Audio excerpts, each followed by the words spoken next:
Bad Publicity back. Guys, thanks a bunch for tuning in. This is your Bad Publicity for Wednesday, May 27th, possibly. May 27th. When we're recording this. We just had our monster episode 100 with Lucas, and to follow it up, another special guest. Not nearly as special. Don't sell yourself short, man. People will find out why you're here for a reason, or very shortly. Back. It's coming. Why do I thanks a bunch for tuning always have feedback coming in here? For Wednesday. Is it just you, or is it actually me for my speakers? Possibly. May 27th.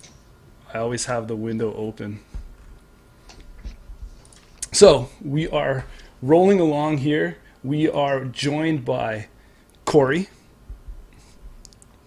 What's up? Yo.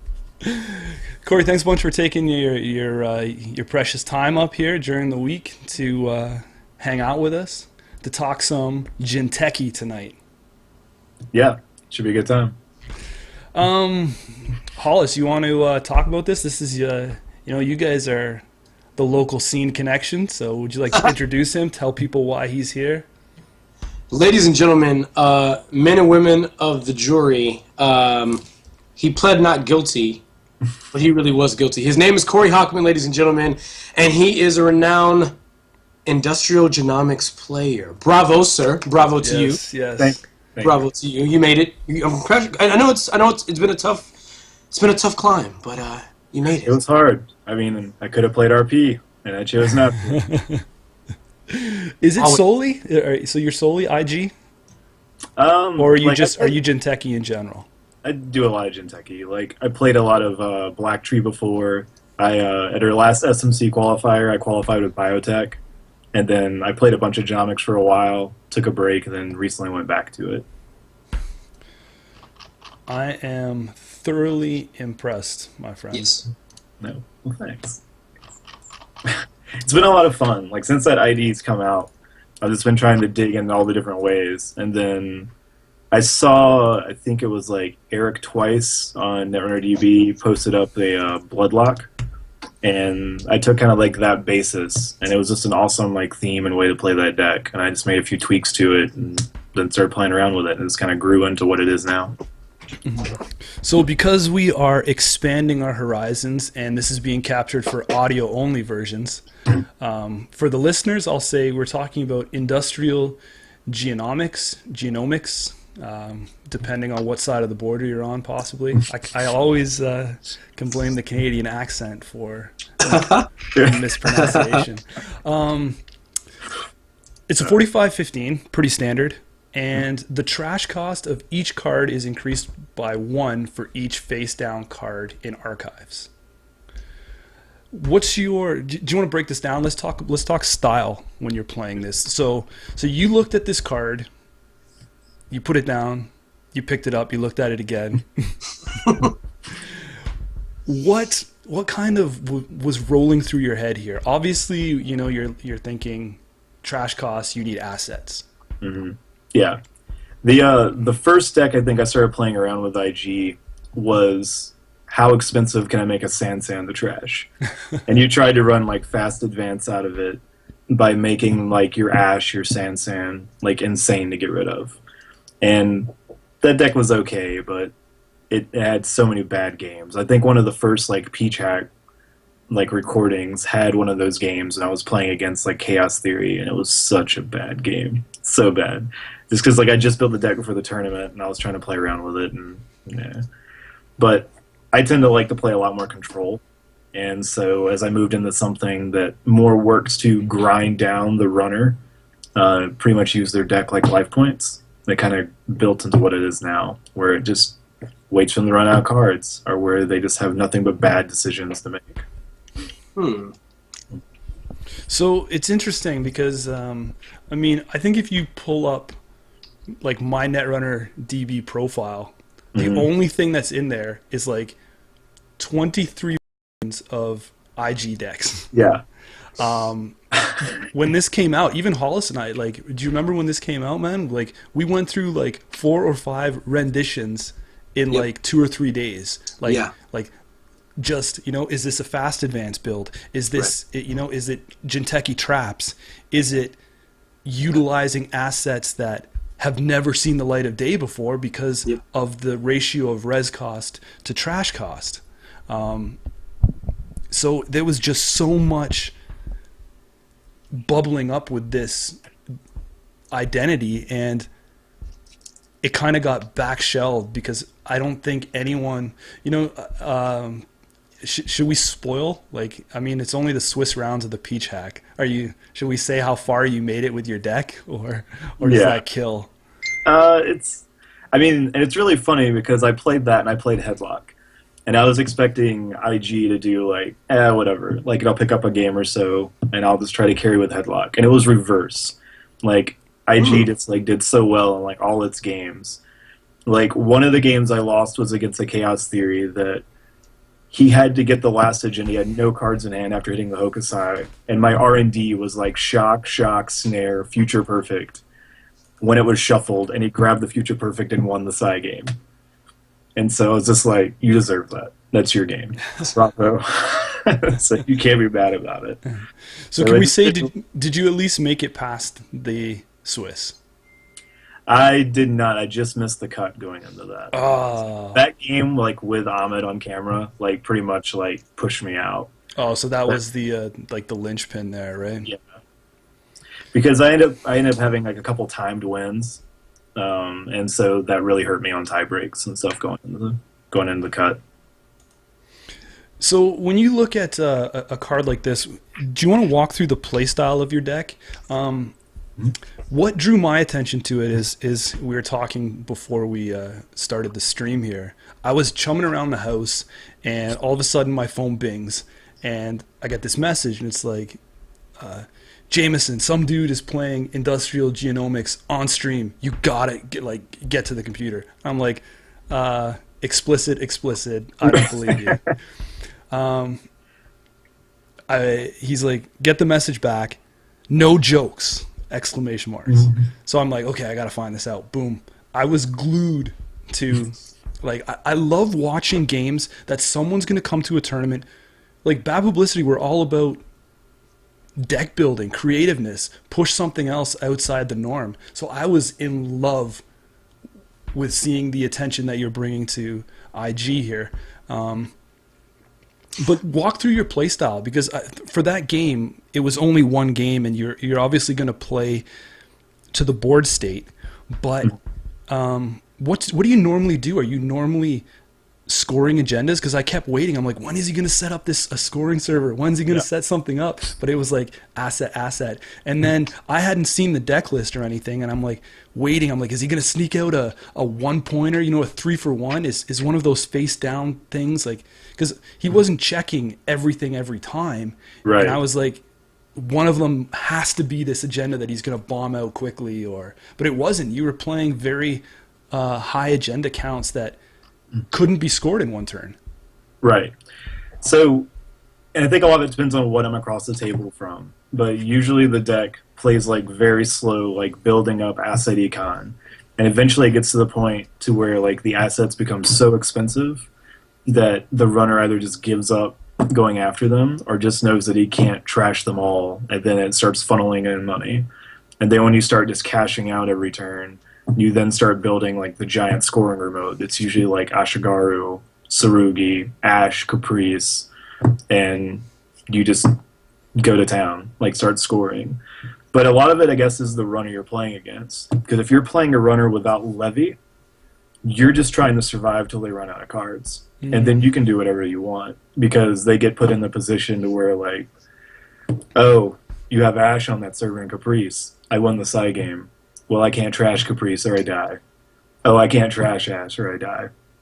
Oh, that's a fetal. Good game. So it just gets to stuff like that. So it definitely is a longer deck to play, but it works on.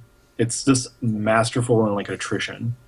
It just works on like slowly like whittling the runner down to whether they're spending so much money every turn or they're just being like nitpicked by neck damage that they just run out of cards. You know what else I loved about this deck is that you look at it, and like I said, that these agendas can't be scored in one turn. Mm-hmm. So you don't give, two woohoos about what Clot does to this game. Correct. Because a lot of times you can be sitting there on a pile of money and you just throw it down on the server and you're just like, I don't care. Come get it. Like, I have more money than you. I can probably out-ash you, and this ash now costs like 10 to 12 to get rid of. And if I have hostiles rezzed, you'll take 1 to 2 net damage for trashing the ash. So it's usually an okay trade for me.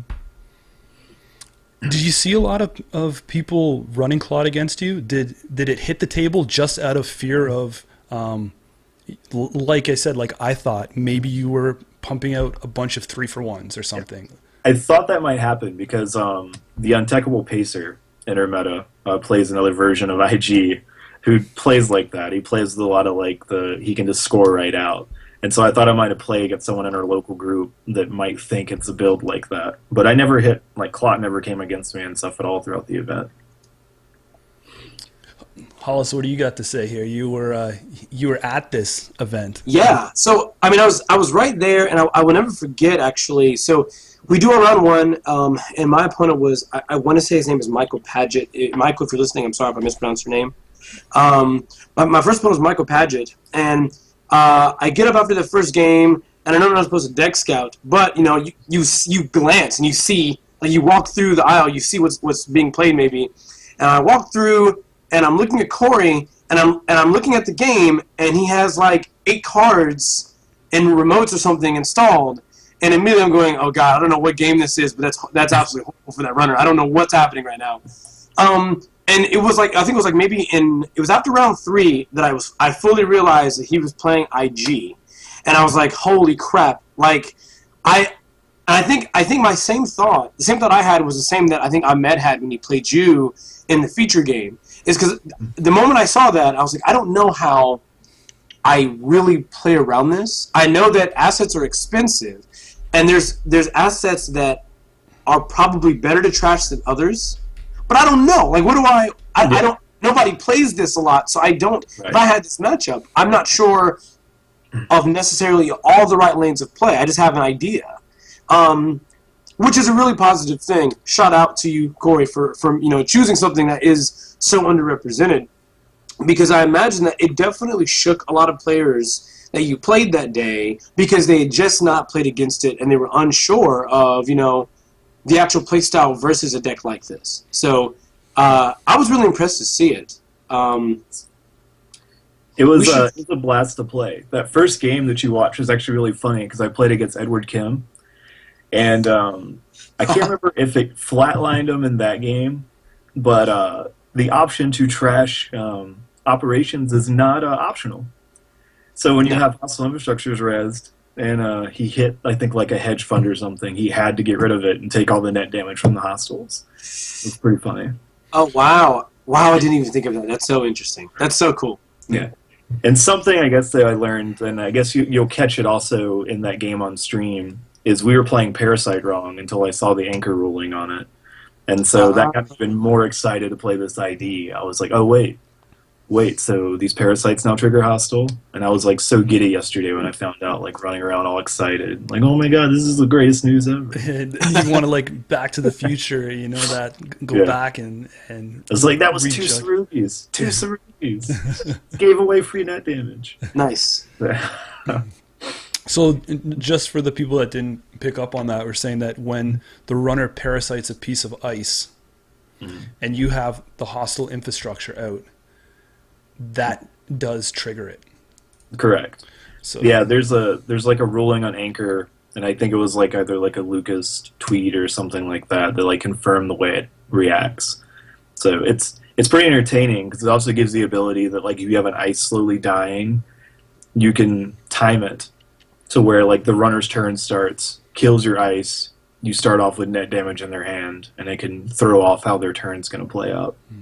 So, just bringing up hostile infrastructure here, whenever the runner trashes a corp card, including hostile infrastructure, do 1 net damage. How important is this to this deck? Very. So there's a lot of line of thought. I guess a lot of our group has been coming up on the best way to play against it. And one of the ideas is just you always trash hostiles. Every time it comes up, you go after it. And I think that's a big reason why you see me running a reclamation order in that deck. Because a lot of times I can hit like a hostile, hit another one, and then I just reclamation order them all like right back to my hand and then throw them right back out. That's why Imp is a nightmare versus this deck. But it's bad for everybody. Did you see a lot of Imp then? I think I saw it once out of Nasir. Wow, Yeah. You guys are playing everything down there. Yeah. That was a really fun game because it ended on him running out of cards, and I had a Blacklist that cost 7, and he ran to trash it so he could get his, because he couldn't get his lady to get through my Ashigaru on my scoring server, and he went and trashed the Blacklist, and then I rezzed the Blacklist on a piece of ice, and then he went to run that, and it was a crick that then put the Blacklist right back that he just trashed. You can never get it off the table. So that is a beautiful segue into what we should talk about next. I was really pumping through IG decks before this cycle and before the new tools that have come out. So obviously now Crick is available. Yes. One of the Yeah. the craziest pieces of ice for this style of build, because you want to protect your archives, and lo and behold, that's what Crick does with a bonus and with it being so cheap. One to reds for that thing. Ridiculous. It's so good. And it's also pulling your assets back. Mm-hmm. I mean, so when I was building, and I don't know if this is your train of thought, early renditions I had the interns in mind. I noticed that you weren't running interns now. Right. So has this piece of ice essentially just replaced that card slot? I definitely think it lent a lot to me not wanting or needing to have interns in the deck. Interns is one of those cards that bounced back and forth like on this deck, and I always, every time I go back and revisit it, I'm like, man, I'd really love to get an interns in here. Mm-hmm. But Crick does help a lot in that spot. And Reclamation Order won out slightly due to the fact that I can grab other types of cards with it. Like, I could grab the ELPs. I could grab hedge funds if I need money really bad. Like, it has a little bit of versatility and, like, what it can grab. But, yeah, if I had space, I would still probably run at least a one-off interns. I just have no idea what to get rid of to make that happen. Is it... is it hard for you to run the Reclamation Order, though? Why don't you talk about your choice to put that card in? Because, let's just say all 3 copies are in your archives and you need something and you're pulling now 3 copies out. Are you worried about what that does to your hand size? Because you're pulling 3 important cards out and now you're making choices to, at the end of your turn, what you need to kind of put back in there, because this deck is not really doing anything to play with the corp hand size, so you're playing around with that 5 limit hard cap. I do find a lot of times Reclamation Order tends to only grab 2. It's very rare, so it kind of works out okay. Sometimes it sucks, like you pull a bunch of stuff back. The initial build that it was based off of was running like 2 archive memories, and it was doing that like to grab stuff out, which was interesting. It was pretty good, but I don't know, I just tend to like Reclamation. It's been working out okay, but that's like my flex card. Like anything that gets moved around, it's that card right there, and it's always something that I kind of like dabble around with. With the ability to install things from archives and move things around, install things, it's just say from R&D is important, obviously. Have you ever thought about Architect? Where did you sit with Architect in? I know that it's obviously probably going to be a faction balance, or an influence balance here, but. So Pacer brought this up to me yesterday. I think last night we were talking. He threw that out as something to do, and I think the argument that we kind of both decided on is I feel like a lot of people it has to kind of get that surprise off, and I think a lot of people kind of can think about it. And I feel like with Net Ready Eye is about to be a thing, it's going to be hard to get that Architect to land, because you're going to see mimics again, you're going to see Yogs all over the place. Maybe. I mean, who knows? You hear this every time a new pack comes out that something crazy is going to shake up the meta, and sometimes it happens. You know, because Blacklist was a really bad card, right? It's a terrible card. Right. So, we can talk about that in a bit. But then are you worried about what it's going to do? Like, you know, you talk about the element of surprise, but if I was playing against you and you iced up archives right now, yeah, I'm pretty much guaranteed that you've thrown a crick over there, like say 80% chance, right? Like, yeah, unless you haven't seen it. That's why I'm allotting the 20% that, well, maybe he doesn't have anything and he just needs to protect. Mm-hmm. But I tell you, that's definitely an ice that's worth like testing and playing around with, because it comes up a lot and it's always awesome when it fires. Like when you fire Architect, it's amazing every time. So I don't know. It definitely could play around on that flex spot a little bit, and it would bring the ice up a little bit in that deck too, because that deck's only running 12 pieces. Yeah, so it's really ice light. So talk about times that you're going to use Crick not over the archives. So a lot of times I'll use it on like a random remote. Tends to be most of the time I play it. Because you ever doubled though? Like say double archive it? I have. When you get like the random, you know, I guess like white whale draw, if you get both cricks early and you can ice them up. Sometimes I tend to go like crick Cortex Lock or like crick Kamainu, and that tends to be my favorite for going over archives. And cricks sometimes ends up over like a random remote, because sometimes it's funny if they don't have something set up and they run to try to trash like the Sundew or something behind it, and then they hit that crick and you just pop out another asset like a Melange or another Sundew or a Pad, and you're back in. Did you ever end up, because my biggest fear, you know, when looking at the deck, of course, like, you know, like Shocks, for example, let me rewind. Like, what I think one really great and interesting thing about your deck is that it doesn't really appear to be, you know, like dedicated to the kill, really. It's sort of like, you know, the death is sort of a side effect of them trying to, you know, game that system. Because, right, you know, the snare is going to trigger with R&D and, you know, HQ accesses, and the shocks are there.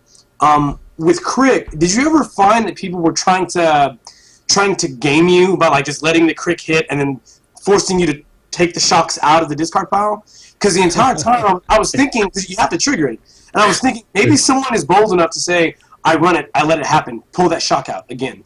I run again, pull it out. I imagine someone in your play, has this happened? Has someone tried this? Atlanta boys crazy, man. Yeah. I'm thinking that stuff, man. Not seen that happen yet, which forced me to use the Crick. I don't know if anyone's seen that situation where they think I would be sad having that fire all the time.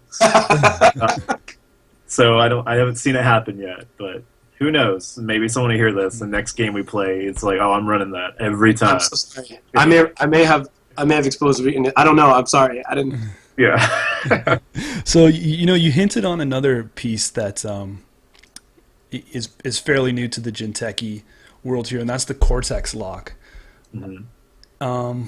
How does this play into your scheme here? You know, you can also talk about it in the world and what it adds to Jinteki too, and not just you know, for IG. But well, a big thing on that is it's cheap to res, and it's a nice like stall. You know, like it's not a good late game piece of ice, but it's there to slow the runner down into just checking everywhere. Because if you're not prepared for it and you hit it, it can just be devastating and just rip a lot of stuff out of your hand. Especially like those decks that play with like mem strips, or just anything that's trying to boost like all those data folding decks. You know, all those data folding decks. All of them. So it's really bad. But it's good. I mean, it's 2 to res, strength 4, so it's not the easiest to break. People who are still running Mimic and don't have a sucker token, like, it has its moments where it shines, and it's amazing. So. You know, you talk about Hollis bringing up the point that you're not going for the kill here. So what was your idea to leave out neural EMP. Not even flip the script and do some meat tag punishment or not tag. Sorry, I mean like just straight up meat damage. Because you do have snares and stuff in there, obviously. So there is a tag element there that you could possibly pull off. And I have seen a lot of people camp tags against Jinteki because they're not worried about them pulling out heavy meat damage cards. But did you just kind of push that whole kill mentality to the side and say, I'm just going to play it this way? Or have you tried it and it just didn't work? I think a lot of it really is a space. It's hard to get all those like concepts and ideas and fit it. And that deck is, even at 54 cards, it's hard to pack all that stuff in there. Neural is another one that seems interesting because you always have those turns sometimes that comes up and they have no cards in hand after hitting something, and you're just like, oh, if only I had a neural right now. But it's tough to find out like what to remove to make it work. Just because like all those assets have a place and something to do. Like it's just enough ice to not be completely exposed all the time, and then some of it you can wait to get to start building your scoring remote. So I said it's really just space. It's just tough to fit all that stuff in there to make that an option.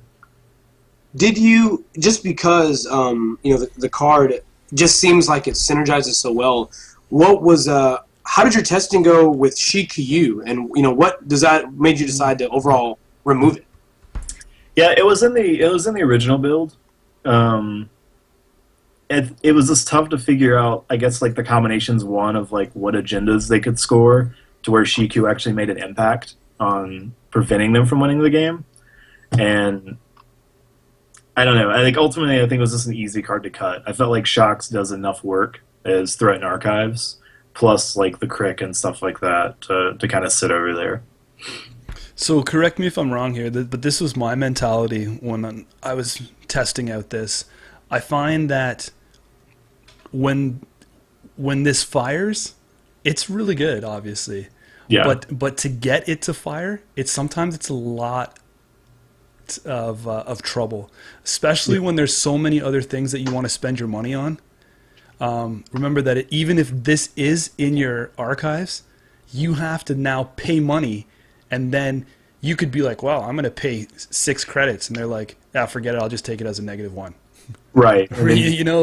As soon as you go above a limit, they're always just going to take it. Nobody's going to be like, I think I'm going to take the 5 net damage, Yeah. Jameson, who were you impersonating just then? No one. I'm just... Yeah, and that's another thing too. Like you have to sink some sort of money into it every single time, and I just found it was sometimes it's too much taxing on myself when I was running it. And definitely early game that deck does run pretty money tight, like until it starts getting everything online, and sometimes you have to kind of like really think about making sure you can res the ice, because a lot of the ice is pretty expensive aside from Cortex Lock and Crick, because like the Kamainus and Tsurugis and then those Ashigarus are late gamers, so it's nothing that's like trivial money really just throw away. But Shiku's great. It's just, again, also like this, the agenda combination makes it really weird, because it's like if they take it as a -1, am I making them have to score one more agenda to win this game? Yeah, and especially if you look at your agenda composition, and does one more agenda really matter, right? Like everything is 2 and 3. Mm-hmm. So they score a 2-pointer. Well, it's now a 1-pointer, and they score a 3 and it's a 2. And you're still, to gain that back, it's only ever one more agenda. Yeah. Right. Like no matter what, it's not like you're playing with those 1-pointers that's going to counter this out. So I find it kind of counterproductive, and this one is usually the first card that I've cut during my builds. Mm-hmm. Let's talk about the economy now, because Sure. I feel it's a good place to move to. Pad campaign. Mm-hmm. Stable. Must? Yes, absolutely. Pad's really awesome in this deck, especially because even like one card down, it's 5, 2 cards, it's 6. Like it already starts at a really good trash cost. It doesn't take a lot to put that out of reach of a lot of runners where they just don't want to throw that money at it. Yeah, 2 to 4 is a good ratio, even outside of this deck. Yeah. Moving into the Jinteki style of things, we have the Sundew. Yep. You play these like I can't even think of the proper metaphor, but you just seem to give them away sometimes. They're out there. You have no fear. Just Sundew, unprotected. Like talk to any RP player, and they're like, nope. Even though you have to run through, a central server, I'm still icing up my Sundew. I'm still. Bako. That's what the Bako is for. You put the Bako in front of the Sundew. Protect forever. Baku didn't make the cut, man. What happened? We need the Bako. Yeah, I mean, every now and then that's like MVP for getting like a crick in front of it or something like that, or a Cortex lock thrown in front of it. Like if I have the ice to spare, that's usually the one that'll win out. But a lot of times you just hope that either the increased trash cost or you have a hostile or so online that you just put a little bit of threat that maybe they don't immediately go get rid of it. And if you get the ELP up, well then, yeah, sure, go for it. That is good. Sounds like someone had a good idea there. Is that what the ping? Yeah. So pads and Sundews are you're looking at your bread and butter of this money thing. Mm-hmm. In another rendition of a deck, you were running Mental Health Clinic. Yeah. We've seen that on Peachtree. I can't remember if it was in this one or not. That was in the fast advanced build. So, your idea is to cut that? I think, I guess it was like the increased hand size, but I don't know. I think pads was already like pretty consistent, and it was a little more expensive to trash, and then Sundew is just Sundew. It's amazing, and so I think for the other asset, I think Milan just won over because it's more bursty than it is like consistent. So, and I guess I didn't want to give him the +1 hand size. Yeah, that makes perfect sense. I don't think I would. Celebrity gift. No, I don't want him to see my hand. I don't want to give that info away. I like that answer. One that I was kind of surprised on that I didn't see you include was turtlebacks. Yes, that's another card that gets a lot of conversation in our area because like we've had Ben run it in like near pad a lot, and then there's another guy running another deck that's doing it. I can't remember what type of like ID he's running out, but like turtlebacks always comes up. It's like, why aren't you running turtlebacks? It's great econ. Or even diversified portfolio, right? Like at one point, I think you would have made about 15 credits or something. Yeah, and turtlebacks is good. One thing I got pretty lucky like that whole day is I didn't play against a security testing at all. And I think sometimes when you hit that matchup, you have to play a little more conservative, going crazy with remotes early game. Otherwise, you're going to let that person just funnel so much money. And so I think if you put like that turtlebacks and diversified econ, it just like makes you want to just fan out every single time. And that's not always the right choice in certain matchups. So I think I wanted something that I don't necessarily need to have a lot installed. Like I can just do like Sundew Ice, make a little bit of money, pad, sure, whatever, or get like the melange and just funnel the melange to make the runner have to figure out a way to stop it. So. And your style's anti-burst? Yeah, I guess. Sure. Yeah, I tend to like something more consistent. It's not. It's just like consistently like pulling in stuff, or it's like on tap. Again, like was there like no hedge? There's 3 hedges. Okay. Hedge is I think like the only like instant like econ in there, because pretty much like all the money it's 3 hedges, 3 melange, 2 sundews, and 3 pads. That's pretty much where all the money and stuff funnels in through. So, and I mean, I've had games where I'll get a melange and I'll res and I'll fire it, and it'll sit on the table. And it's just because either it's like a lot to trash, or it's just behind something, and it's like on tap. Or even like a late game when you get one up, sometimes you'll just see the runners just like, whatever. you can have it. And then I'm just always like, okay. And so it's just like 7 credits on tap. Hollis, what's your thoughts on the econ that, like, even in Jinteki in general, you think it's pretty standard across the board? Are you surprised that you think celebrity gift should be an auto include everywhere? He's gonna. I know. I mean, because the problem is, especially in like IG, right? Like you still run very credible threats for the cards in their hand and the cards in the cards in their hand in general, because of snare and chop. So you don't really want to expose that you have those ambush cards in your hand, or you also want to show them that you don't have anything. The threat kind of needs to always be there, so you can force them to play a bit more cautiously, which then opens up windows. I imagine that you try to get some of your scoring from doing things like maybe even when you create that simple server, maybe installing a face down card first. And I've always made the statement that something really, really surprising that happens for some players, it just depends on how careful they are, is that if you install a card face down, as players get more and more experience, they'll start to consider the likely most common scenarios, which are, that's a face down card, he didn't advance it. Let me check his ID really quickly.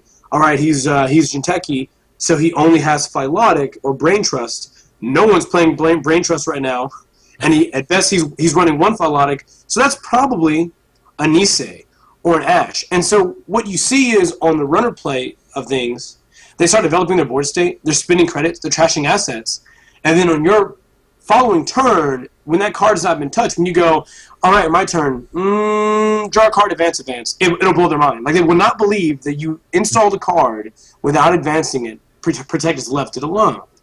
And I feel like, playing traps like that encourages that sort of behavior, because, when they hit that first snare, it only takes 1 for that runner to kind of back off.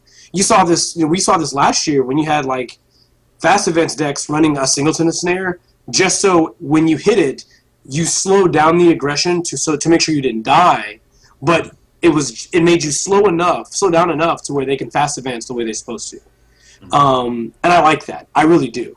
I think the Sundew is a really great touch, because you can't. I mean, I don't want to pay 10 to trash Sundew. I don't care how good it is. I mean, I'll do it if I have to, but I would rather not. Same thing with Melange. I feel like for the ID. Oh, that's right. The Mining Corps were there too. Yeah. I mean, for the ID, you got some. You don't have bursty operations.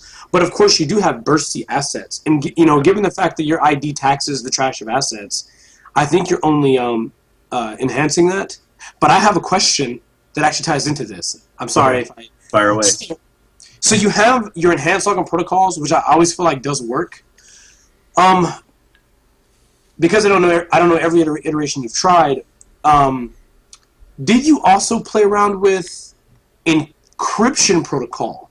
And maybe trying to further tax beyond what your ID does, so you can basically go, all right, well, I've got IG, but even if you game IG, these encryption protocols are rezzed, so you have to first play my IG game hitting archives, then you have to come trash these encryption protocols. Has that been something you've checked out with or played around with? I've seen it in other decks and like other IG builds. I have not played around with it personally. I don't know whether it's just like I'm thinking I'm stacking, like I'm already getting a natural ability out of that in the ID. Right. Yeah. So it's like that logic of, I'm already doing this. It's like Wizard with the scrubber.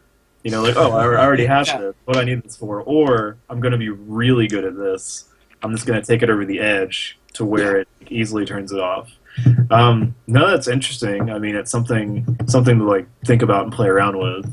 Like EOP's been great when it hits just for stalling, because especially like it helps a little bit in the security testing matchup, and it helps a bit because they may not always run all your face down assets when it's costing them 2 clicks for the first one, and so it can stall them a little bit.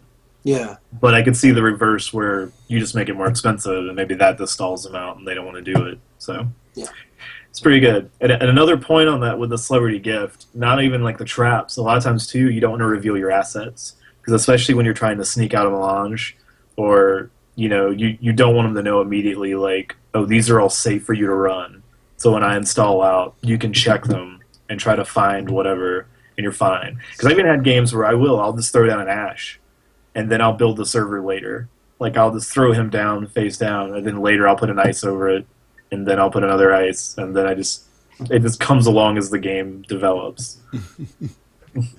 So what about, like, as we talk about traps, Trent in the chat, a buddy of mine, he says that, nothing changes the runner's mind here than when you can score out an unprotected agenda, right? Because then they start wondering, well, what else are they trying to do? And then all the other traps can then flood in.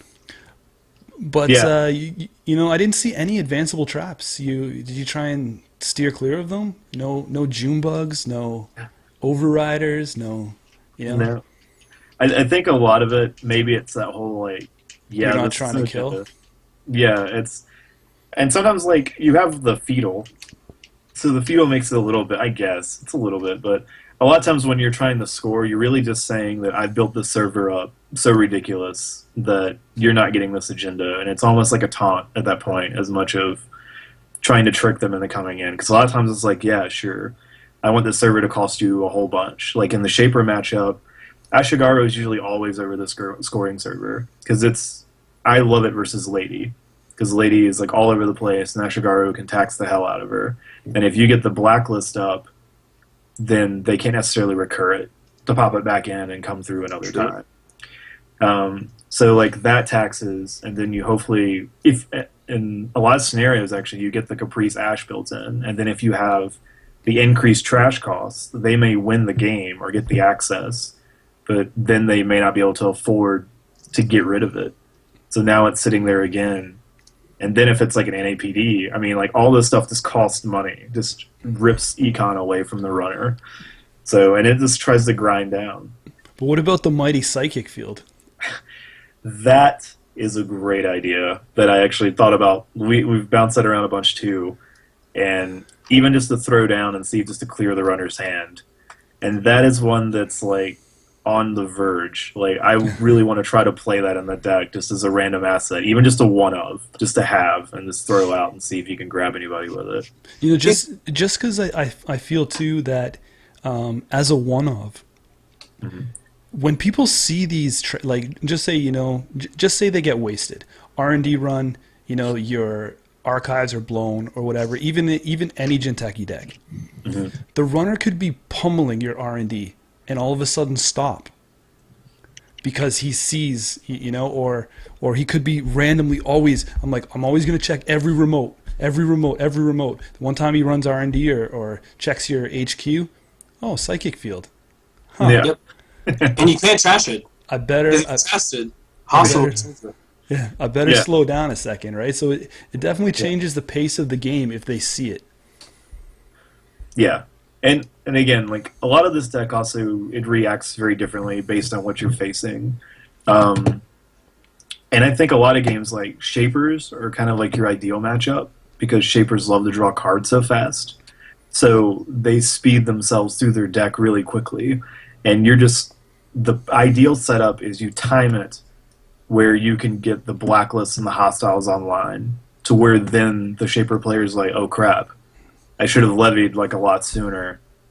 Now I'm in the position of like, if I try to come and get this, I'm taking damage getting rid of the Blacklist. I may lose the levy, and then you have another Blacklist online that then they can't afford the trash without dying. And it's interesting like concept because Shapers is burned through their deck. Or they're just a Netrunner god and they can hold on to that levy for the last possible moment. They just dodge it. Yeah. Max is probably the most favored matchup because Max puts her own timer of like X number of turns on the game. And so if you can land and protect the Blacklist, you're in a fantastic spot when that game hits. Yeah, so let's talk about Blacklist here for a quick moment because it is another piece that has come out recently that makes every corporation sing right now. I feel like especially like in this deck, like it's so clutch, because it's such a bad card.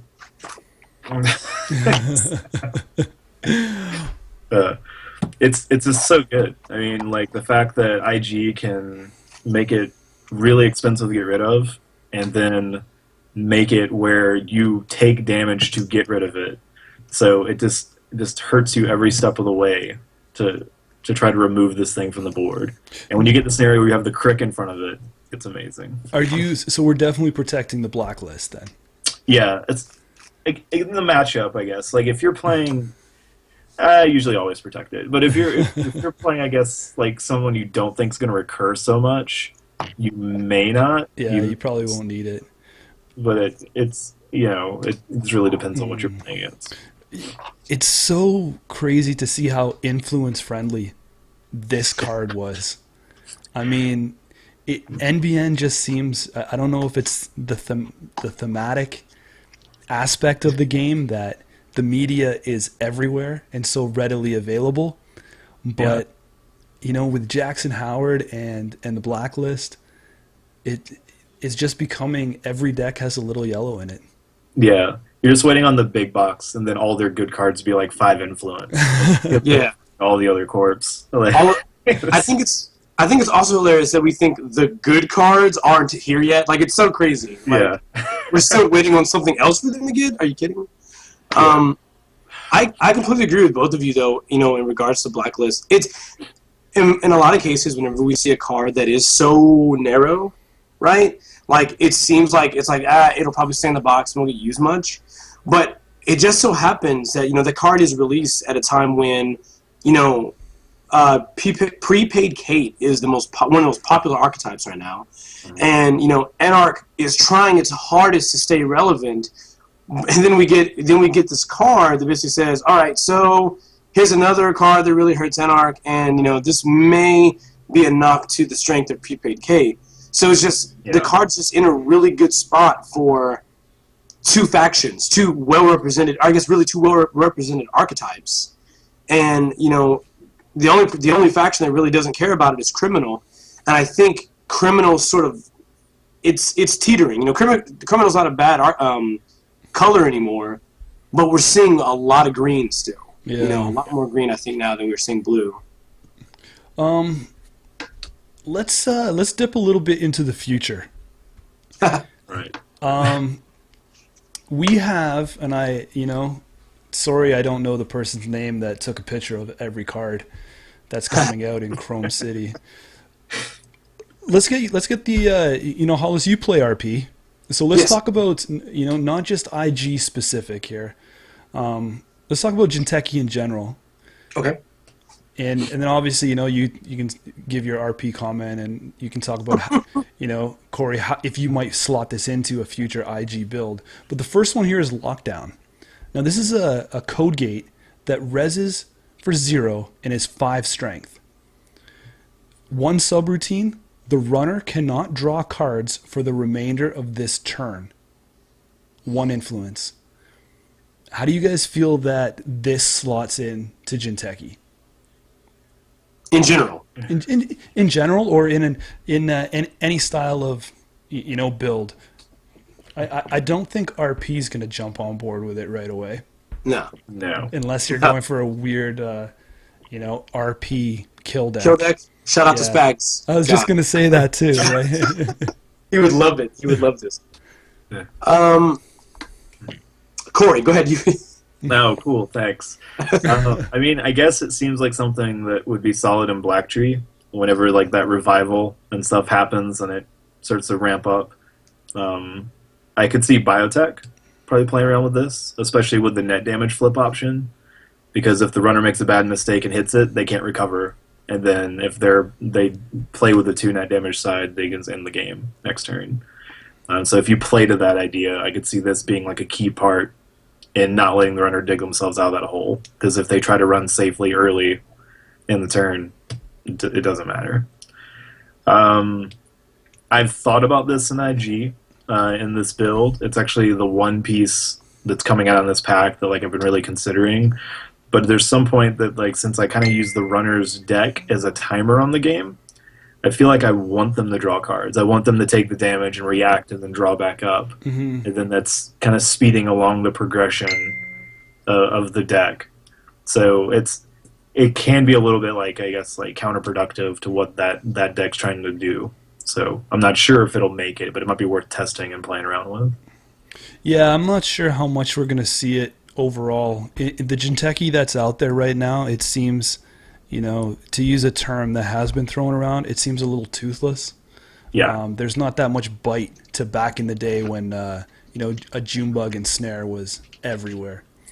Yeah. I feel like you might see this splashed. Like, you might see other IDs. Like, I could see maybe Wayland playing with this, with maybe, like, punitives or something like that. Use it as a way to, not let the runner be prepared to take, like, that hit next turn for stealing agendas or something like that. Maybe. But that's probably where you'll see it.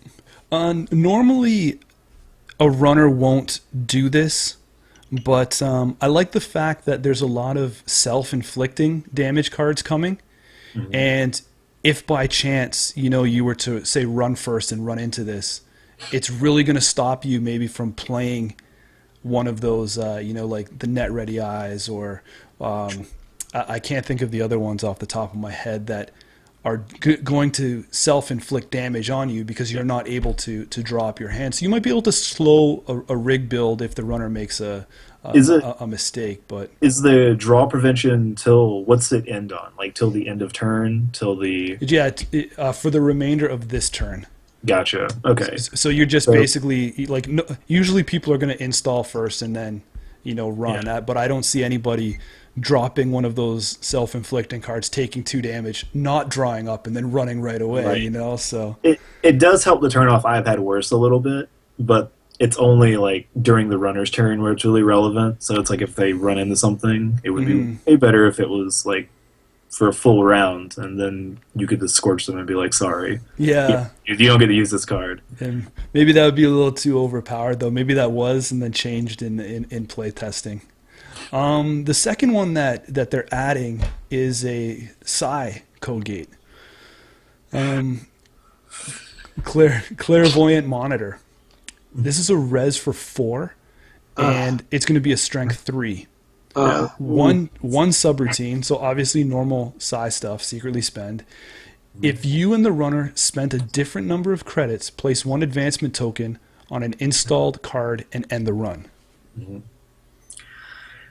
So, I've also played a lot with Nisei Division, and there's a soft spot in my heart for all things Psi. And I really want to like this card, especially because it has, like, that you could trick a light off of, because you can put those advancement counters on pretty much anything. Right. But it's a strength 3 code gate, and I feel like in the same pack with Net Ready Eyes, and you might see Resurgence of Yogg. It's just it's killed itself in its own data pack. Agreed. Yeah. I'm on the same page. I feel like with Net Ready Eyes coming out, Yogg will get a boost. We'll see. We might. I mean, granted, Shaper's doing an excellent job right now playing Gordian Blade as is. I think, or even Zoo if they go that route. But in general, I feel like if it's a code gate, it's so dangerous to have it at 3, because even if you're using a Gordian or using a Zoo or Study Guide or whatever it is that you choose, whatever it is you choose to break your code gates with, the fact is that one guy or gal with a Yogg, I mean, you basically pay 4, so they always pay 0. I mean, it's just not comforting. I mean, it's the same reason why why a lot of decks are only running the Quandra Enigma, and then everything under 3 or lower as a code gate just isn't getting touched. Crick is an exception, but Crick gets a bump on Archives, so it makes it more playable. So, but do you feel this is I mean, it's a code gate in a faction that is code gate strong, and if you start to look at that agenda that bumps the code gates, could be something, but I don't think this is going to be too much. I don't like to rely too heavily on Psi. Yeah. Backing things up a bit with the lockdown, we had a question in the comments here in the chat. How does this work with I've Had Worse again? Yeah. So you're saying the runner cannot draw cards for the remainder of the run. So if you hit I've Had Worse after this has been triggered, it kind of just nullifies it. Right. Yeah. Yeah, because they can't draw up. So I mean, it's good. It's good countering out that card. So. You can trigger the card. Yeah. But it doesn't. I mean, yeah, it doesn't do anything. So.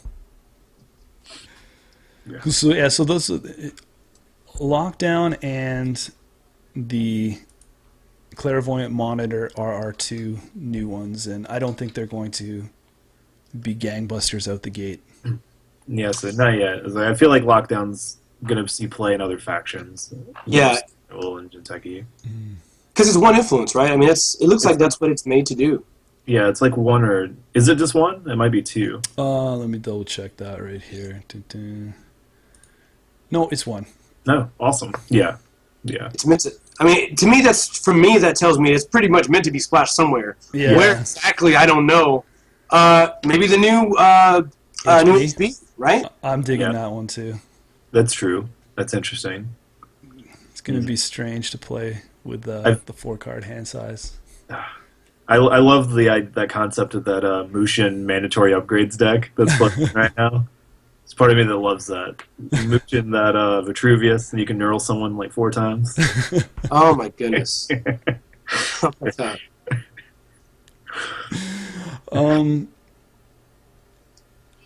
Stepping aside and going, back to the assets, let's talk about something that we haven't seen played, or maybe not competitively. Let's talk about the big Jinteki boss, Chairman Hiro. Yeah. The runner's maximum hand size is reduced by 2. Oh my god. I'm not even going to lie, guys. I have not considered this with the new HP identity. I'm such a scrub. I have not even thought about this. So if we're looking at a six trash cost here. If Chairman Hiro is trash while being accessed, obviously he gets he's worth 2 points. Right. Corey, have you dabbled with this in IG? I have, and it's had a lot of mixed results. I think in all my testing though, I've only ever lost him to legitimately being trashed one time, but that's it. And I've had wins where you run them low on cards and you res them and then this neural or something like that. So he's not bad. The Valley Grid Biotech, I think it's one of the best ideas I think I've seen that's been able to use them pretty well. But I haven't play tested that or seen if it actually works out that hot. I want him to be so good. He's such a cool card. Such a cool concept. I still think a lot of people are afraid to include executives. Mm-hmm. I don't think there's a solid way to utilize them without tipping the scale so much on the negativity that this is 2 points that's just sitting out there. And I mean the six to trash, I'm sure anyone will pay whatever the price is to get 2 points if they can get into that. When I played around with them, I did run self-destructs as a way to kind of protect him, because you can just throw a self-destruct, and when they run it, you just throw him in trash, and then he's safe. So, but then I'm playing with self-destructs. Bounce. And Haas, you think we're going to see this in the new HB? I mean, it's a possibility, but I believe that's cut influence too. Yeah, I mean, I don't think it's a 45-15 off the top of my head. Actually, you know what? I'm looking at it now. It's 40-15. Yeah. 40-15. Okay. So it's lower card size. I had it flipped. It seems like, man, I just feel like it's always scary as the corp to have something in your deck that's going to give the runner even more points and then doesn't give you points. Basically, I'd have to believe so strongly that Chairman Hiro would result in what I would believe is a kill combination that I'd be willing to bet 2 agenda points. I mean, basically, that's what's happening. Is you're saying I bet 2 agenda points, this results in a kill. Yeah, that's a good way to put its worth there. Yeah. Right? You're pretty much you're wagering 2 points in the game. Yeah. And there's cool things you can do. Like, granted, there's always these, niche best case scenarios. We don't know what the players, the Netrunner world is going to accept as far as what's the best build for, whatever this HB deck is. I mean, I think, I guess the assumption is by most people, it is a kill strategy. I don't think there's any reason to put the runner down to 4 cards if the strategy's not pretty close to kill. And I can say, I spent so long, like a year ago even, just playing Jinteki, Personal Evolution, where, I kept saying to myself, my goodness, if I could just make your hand size one more, just one less max, it would change everything. Because I can't count how many times 1 brain or 2 brain, and then add in the extra -1 hand size, it's over. I mean, you can't hit a snare. Every run you make you have to draw up and then run just to get rid of things. I mean, the compression there is so good. But do you think that HB has enough tricks in faction to be able to do that? I think that Cerebral Overrider #1 is the best trick because that's the card that Jinteki. The moment that card came out, if I recall, wasn't that Creation Control? Yeah, I think so. I believe so. Close to around that time. Right, I'm pretty sure. Yeah, I think immediately after that card came out, it was like, oh man, what a great card for HB. And then everyone said, you're right, that is an excellent card for Jinteki. Like that was the conversation I was getting, is that the card was much better. Yeah. And ever since, if we look at the long list here, the moderate list, if we look at Fenris, if we look at, Cerebral Overrider, we look at lower influence cards like Edge of World, and I think there's more. I mean, it seems like they've been priming HB for this brain damage and I can kill you kind of deal for a while now. Oh, and then what's the horrible 4/2 that they have that does brain and net? Who? Oh, it's the agenda, right? Yeah, there's in HB. Yeah, it's like Sentinel Defense Program. Yeah, It does one brain every time it does a brain, or it does 1 net when it does a brain. Yeah. That's what it is. I feel like, granted, I don't think that's necessarily a great agenda, but I feel like there's a new 3/1 coming out that when scored is going to reduce the hand size. And then we have this other 4/2 that says, hey, did you take a brain? Oh, well, take a net now. It just seems like what's going to happen is, I'm going to make sure I get my fists in this, is that HB decks are going to go -1, -1, -1, and now the runner's just at this weird point where they're like, I don't know what can I do to prevent me from going down to a 2-card hand size? I don't know. If I hit a slip now. So what do you think about the current coming out in the pack after this one? The HB one? When you take a brain and take another brain? Oh my god. Is that really coming? What? Yeah, so it's an agenda so I've been pondering this a bunch because like Stem Hack becomes like hope you're stealing an agenda off of this run. You're winning one. I've actually been really excited at how funny this makes Cerebral Cast if you have that current out. Because in some kill decks, it's like, hey, do you want to take the tag or take 2 brain damage now? Yeah, and even Trent in the chat says the Jiri Labyrinth is already in HB too, right? That's something. Right. I really hope more people start playing Sentinel Defense. And then a lot of these new, you kind of think though too, right? Like all these new cards that are going to be self-punishing. Yep. Yeah.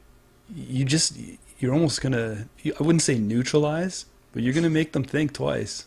Yeah. I mean, I'm excited to see like another like kill deck become like really big.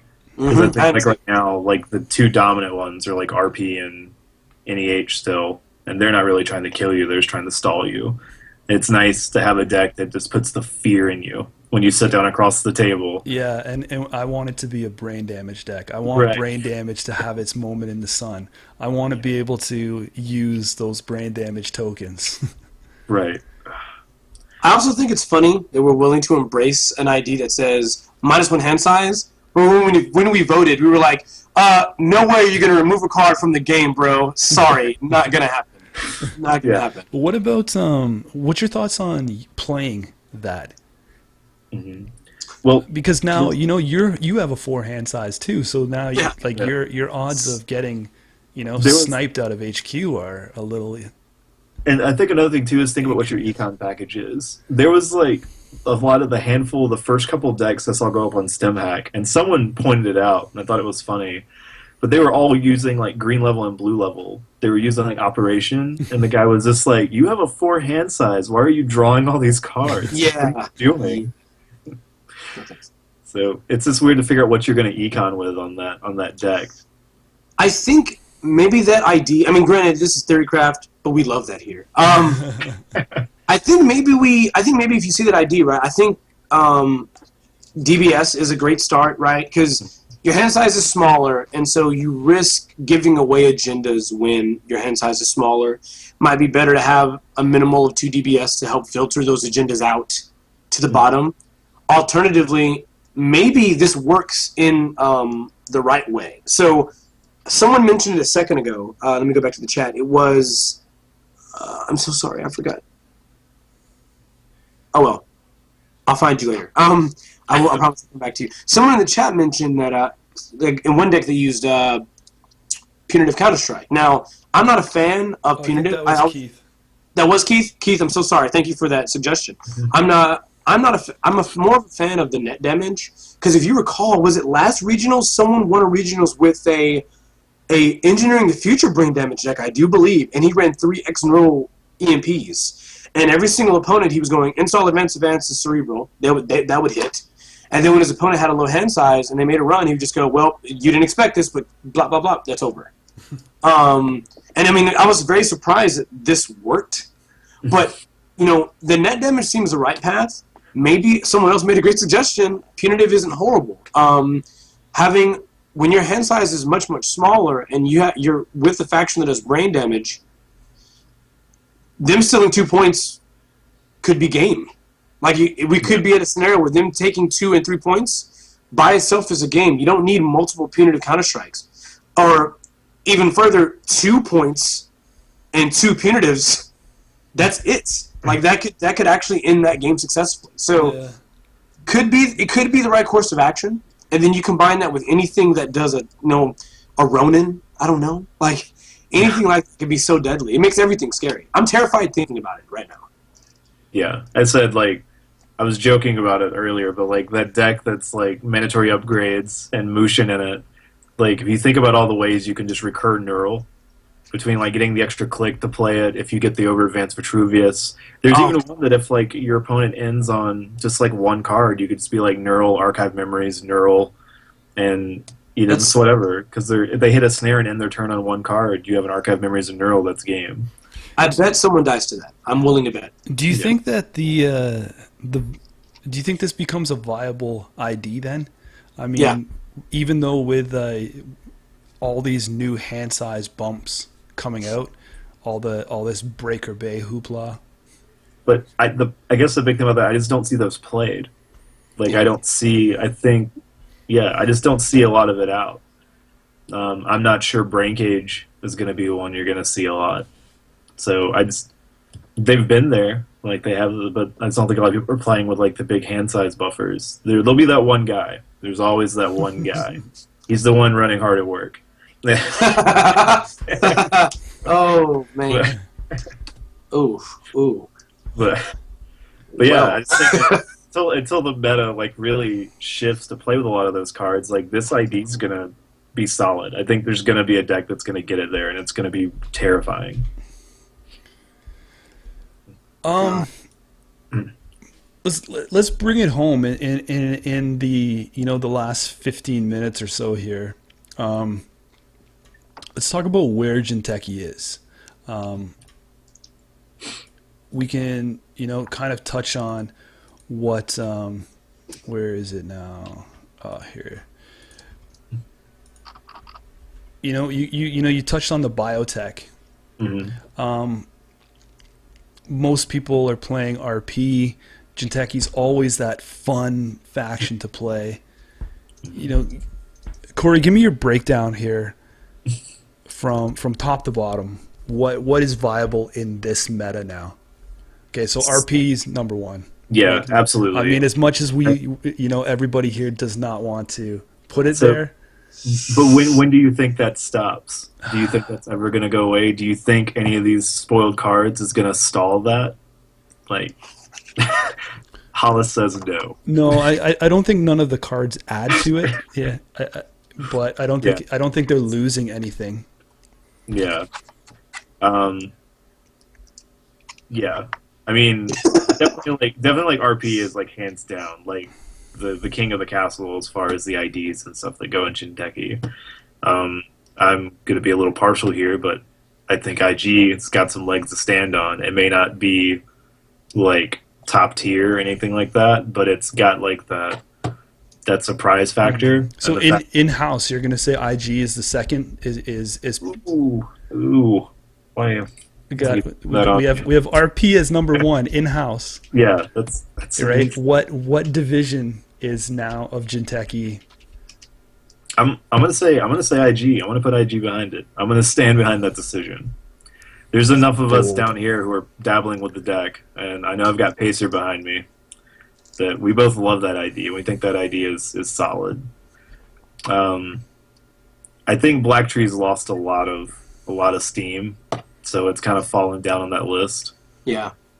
And Biotech, I don't think, has the deck there yet. It's got some cool builds, and it's got stuff that's fun and it'll catch people off guard, but I feel like it's going to be like middle of the pack. If this Psy game card that Lucas talked about on your stream comes out, I mean, Nisei Division could be up there, am I right? Right? So the issue, man. It's Hollis, tough is that your ranking? It's tough to do. It's pretty close. Like, what do you put it? Because then you have Tenon, and Tenon's not bad, but Tenon isn't great either. It's it's weird because it's like number one is the easiest decision. Yeah, it's like, hands down, and it's like everything else is just fun to play. Yeah, I mean everything else has good decks, but is it consistently competitive? I don't believe so. I know there's people that I'm just breaking hearts. They're just like, no, this deck is so good, and I promise I'm not going to disagree with you, but I might. So when you look at biotech, do you look at it as biotech as a whole, or like let's dig down? So you're saying sure. Biotech's kind of ranks as the third. I don't know. Did you say fourth or third? Was it? Let's go fourth. Let's go. I'll feel better with it being at fourth. So inside, I think it has a lot of potential, and with the breakdown, like with your three components, and I feel like the right deck. So I think the good decks can play with two of the three flips. Yeah. So is that what you think? I really think you need to be versatile. I don't think that you build a brewery deck. Right. I think you have to be able to flip your strategy. Not even mid-game, because at the beginning you've made your choice. You have to adjust to the runner. So, you have the brewery, greenhouse, and the tank. Yep. Is brewery your number one pick? Yeah, easily. Yeah, it's so good. Hollis? Between the three, it is most definitely... Brewery is the one that gives the free advancement? No, when you flip it, it's due 2 net. Oh, no. The 4 advancement's the best one. Sorry. Okay, so we're looking at the greenhouse. Yeah, you can blind score a Nisei. You can blind score a medical breakthrough and fast advance, and then all your other 2 breakthroughs can just be scored out. Like you just want to just install and score. Like there's so much potential, especially if you build like a fast advance build of that. My ranking was very similar to Corey's, unfortunately, except for the IG. All right, so okay, that's cool. No, I think there's no question RP's best. I mean, it taxes clicks, which is like so important. Its economy is excellent. It protects that economy so well. And then the mere fact that you have Caprice, definitely, the Caprice works with it so well, just makes it it's so good. I would say though that what really makes some of the best RP what really makes some of the best Jinteki decks are how well they can actually use Caprice Nisei, in my opinion. So if you look at like Personal Evolution, it loses a lot of protection because, the way that deck has to kind of play out is a lot of things have to be played sort of naked, and you don't really protect them so much. And now you can do traps, but runners now are so efficient. Not only they're efficient, but they're so good at gaining credits without taking punishment. It makes it very, very difficult. Like, I think the biggest example of this is Criminal with security testing. I mean, that card alone means that I can hit every single one of your face-down cards or advanced cards and never, ever touch it. Just gain money from it. And then you also have, what is that new one coming out? Is it Analog Dreamers? Or whatever it's coming into the pack? Like, Black Tree, this looks like it's so hard to play. So hard, Yeah. Which is interesting, because for a while, remember, if I recall, if you look at a year ago, or maybe just over a year ago, RP was laughable. Like, you looked at RP, you were like, this is the worst Jinteki ID they could have ever printed, because there's not great support for this. We don't have Sundew. What do we do? Yeah. And now it's ridiculous. Yeah. But my order would be RP, and then right under that, I would actually say my preference... my preference is actually Tenon, and that's because it compresses a click and a credit, right? Because you place an advancement token, and in general, some of the best IDs we see in the game are the ones that give you a credit. So our HB gives you a credit, Kate gives you a credit, things like that. The ability to say, all right, you didn't make a run, that's fine, here's a free advancement, lends itself really well to some like faster advanced strategies, but also lends itself well to some options for ice. Always be running though, man. That's true, but now they have such good protection, right? Because you've got Crick, which makes it a hard sell to run archives, and you've got a Caprice Nisei that you could throw in a central somewhere. So they have to always be hitting a central that's open, and their options are going to be limited. Like I think you have enough tax now as the core where you can make it so that they're probably not going to run every turn until they have an answer that's efficient enough to do it, and that's kind of hard. I feel like that's kind of difficult. Are you seeing many different Tenon builds outside of the I'm only gonna ice centrals? Not so much. I still think it's possible though. I still think it's just that with the prevalence of RP, it's like a lot of things, right? PE is so good, or RP is so good. It is clearly better than a lot of other IDs that are actually out there. And so when you are looking at your options for Jinteki, it makes it really difficult to rationalize playing something else unless you're confident you just know it really, really well. So I do like Tenon. IG would be next, and honestly, IG to me is almost tied with Biotech and the one that does the 4 advancements, because I feel like that is the best fast advanced option Jinteki will ever get. It effectively turns. It makes their agenda spread in a best case scenario a lot of 3-2s, right? Because they'll get the 3x Brain Trust, they get a Phylotic, and they get 3x medical breakthroughs. But that first breakthrough is a free score, and so now every one is 3-2 or 2-2. So it's basically the best fast advanced Jinteki will see for a very, very long time. And you can still use NAPDs, right? Like that's still an option. NAPDs can still be using that, so it can strengthen that ID if you want it to.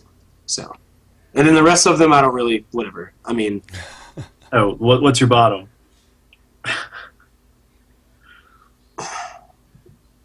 Next generation. Because you can run a next. Okay, so here we go. What? I make the Nisei one. Okay. Yeah. I'm like, what? Star Trek? Yeah. Sorry, I think that's the name of it. But like Nisei. But like, so you build a deck that's built around this ability to gain a credit when you do a side game. All right. So I take that ID out and I put RP in. Explain to me how the deck got worse. Like what did I lose when I take that ID out and put a different one in? Because I still get to play the side game. I just don't get the free credit. Which, how many times does that really trigger? Right? How many times is the runner just not going to break the ice? Pun intended. Right. Yeah.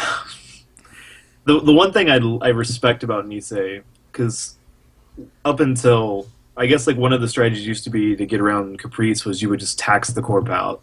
Right. You would just try to in Nisei division it's harder to do that because they could at least spend 1 and not lose any money. And that's really it. Like that's its gimmick. It's like I could res a snowflake and bid 0 and get that credit back. So I mean, it's interesting, but yeah, I definitely see it's like the Kate argument a lot. It's like I could just make this runner Kate. And it would always be good. Yeah. Yeah. Yeah. It'd always be good if I was Kate. And I'm definitely with you on Tenon. Like I agree and see like that ranking. Like Tenon's one of those IDs that I dabble with a lot, and I just can't get it there yet. Yeah. Like I love the concept and the idea, and I want it to do really well. I'm just not able to make it happen so far. I think you want to put so much ice in front of your centrals, you're not really leaving yourself open to protect your remotes. Yeah. And then That's a good point. And then that leaves your style of you're just trying to bomb the agendas at one turn. Mm-hmm. And then, as it's been commented on in the chat, you have Clot to deal with now. Yeah. Rip. On that. Yep. That Clot is rip.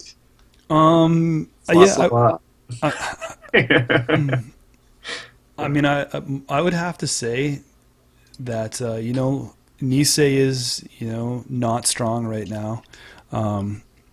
PE has been pretty much slapped down. Yeah.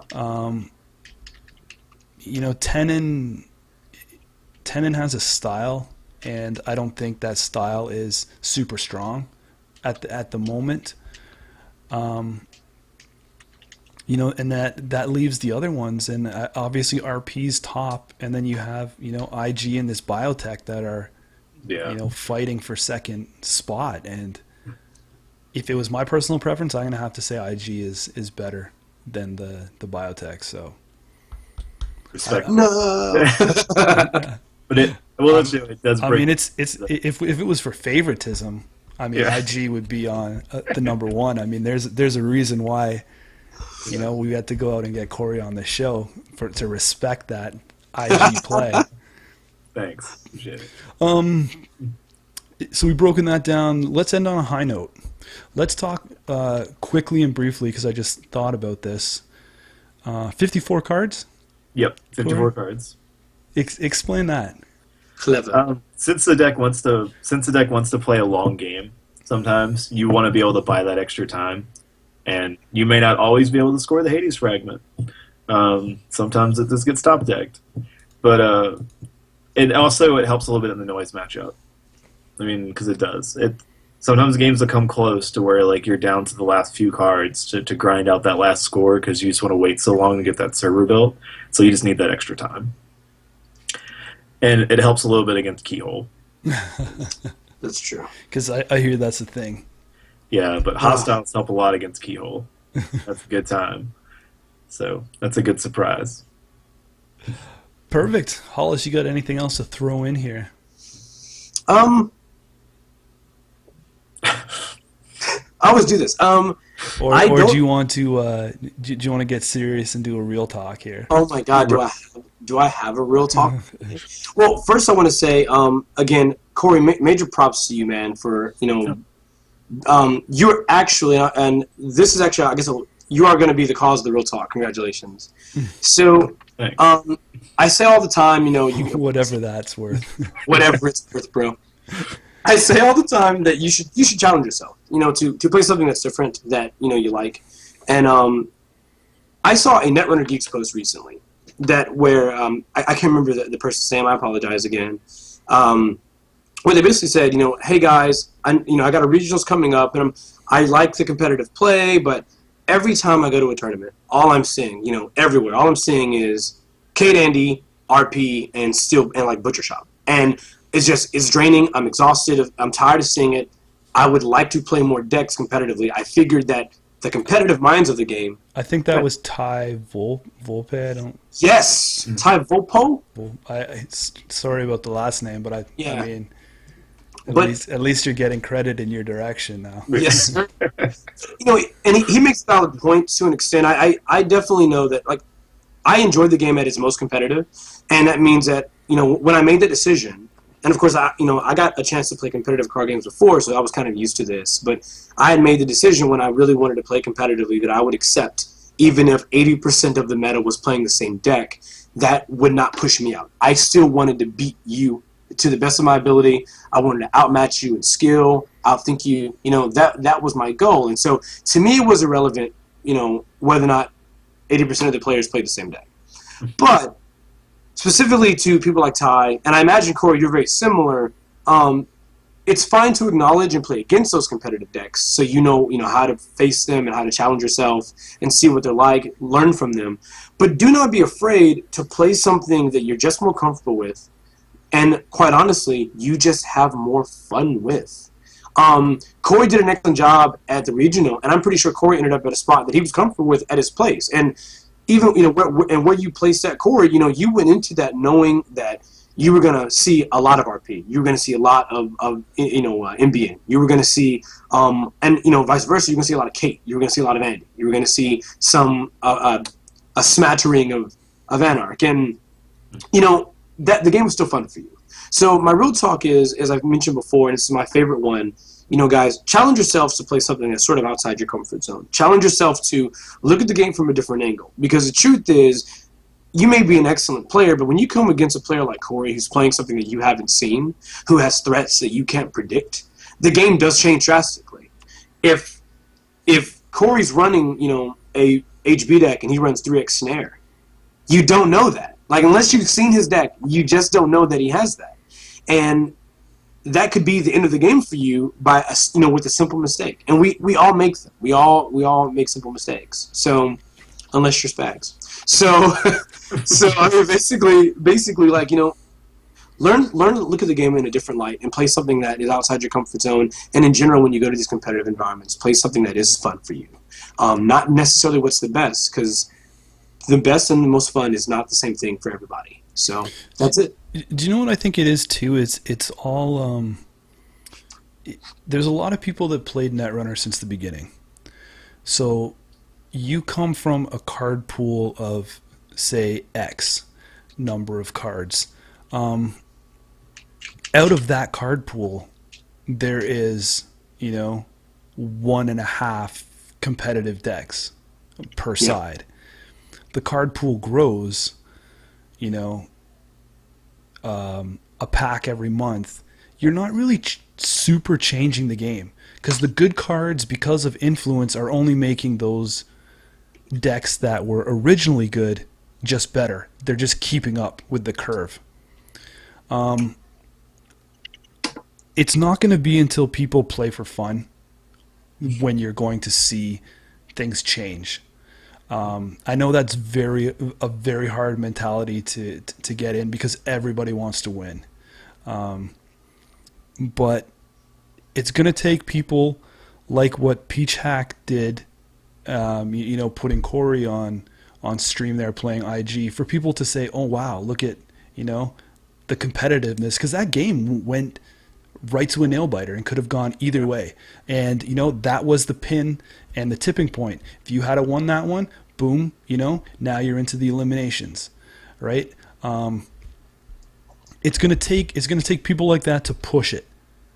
But unfortunately, we're still and it is growing, but we're still at the point where the card pool has not produced enough super diversity. And some of the earlier IDs, as it's been said, the core set is just powerful, right? So, Kate is always going to be Kate, RP, the early edition ID is always going to be RP. Nothing is going to take away from that, because we're not even going to see cycles hit for a while still. 2 years. So, I mean, the base that it's dealing with right now is just still so strong. And look how many cards have been added in this cycle that does not change. Yeah. Does not dethrone that from King of the Hill. Yeah, because you have all those counters that are built for those decks, and you're still seeing those decks show up and play. Right. And all they do is adjust their ice, right? Like, it's RP Grail, RP not Grail, Yeah. Soon it's minus Lotus Field because of Net Ready Eyes. They'll be like, oh, no Lotus Field, we'll throw back in Tsurugi now. I mean, that's right. But it's still that same mentality where I'm going to just get taxing ice on my central and then force you to spend your clicks, throw in ELP, and go to town. I mean, and there's nothing wrong with that deck because it's tide tested and true. You can't knock anybody for that wants to take it, because straight up it's a powerhouse. Yeah, it's big. But definitely to piggyback on the conversation about playing decks that you enjoy and have fun with. I mean, the regional show, sometimes you're crammed in a tight space for a really long time with a lot of sweaty dudes in one bathroom. and you want to make sure you're having a good time. Like, you're not just putting yourself through torture and playing something that runs on rails. Like, a lot of us invest a lot of time in this game, and we want to enjoy it. So, I mean, I can't reiterate that enough of just play something that you have fun with, that you're going to enjoy all those games. Because, I mean, it's a game. We play this to have a good time and have fun, and that's the most important part about it. Perfect way to end it. Unless Hollis, you want to take us out? I think I'm good. Piggybacking one more time off you, Jameson. Oh, triple piggy. Someone told me this, and I'll check the facts later. But this is so true to what you said about the card pool increasing as people start realizing things go out and then back in. They told me that there was a Star Wars tournament for that LCG or whatever it's called, where someone won with a deck that was basically laughable and had not seen play in like 2 years. It was like heard that. Yeah, like the deck was not played at all. And I think it was using some series of cards that no one looked at, and someone went back and said, "Hey, I made a deck that uses this," and that guy happened to win like whatever the Worlds or Regionals, whatever it was with that deck, and everyone that looked at it was like, "Oh my God, like why would this guy use this?" And the answer was like, "Well, yeah, this is pretty bad, but the meta has shifted in such a way to where no one's gone back and looked at this now. Well, I did, and these are the fruits of my labor." And I think we'll see that in Netrunner also. We'll see maybe some other things come back that we've honestly not touched it for a while. Yeah, there's definitely, Fantasy Flight has in the past, I don't know how much going forward, but in the past, all the pieces to the puzzle, like we've said before, are not all released at the same time. It's been spread out. You might get a card pack in the first pack that is going to sit there, and then pack 6, it's just incredibly boosted. They seem to, even Lucas has said, they're designing packs as a whole now. You're getting more of the pieces to the puzzle, and you're able to play with a mechanic. Corey, thanks again. We really appreciate your time. Yeah. To everyone who joins us every day, or not every day, every week here, always appreciate it. Appreciate the people that listen, subscribe, and spread the Bad Publicity word, guys. Do it. Yeah, keep running and keep coming up with the creative decks. Yeah. Corey, you want to say anything else? Any shout outs to your local groups, or do you have any social things that you need to pump? Or one, thanks to the Atlanta Meta for being one of the toughest groups to play for a playmat, and support your local SMC or Android Netrunner Pro Circuit location. There's a lot of qualifiers popping up all over the place. A lot of really awesome people helping to organize those things, and it's amazing watching it spread and grow. So if you have one in an area close to you, go. Check it out. Have a good time. So maybe you'll get a trip to Worlds out of it. Yeah. Maybe you'll end up playing an IG deck for a championship play. Oh, please no. I don't. I wasn't ready. I'll be running that at the Florida Regionals. So there's a handful of us going down to it. So it'll see play very soon. Oh, tip in the cap. Yeah. Aces up his sleeve revealed. Yeah. Guys, thanks a bunch for joining us. Really appreciate your times. Take care. Have a good night, guys.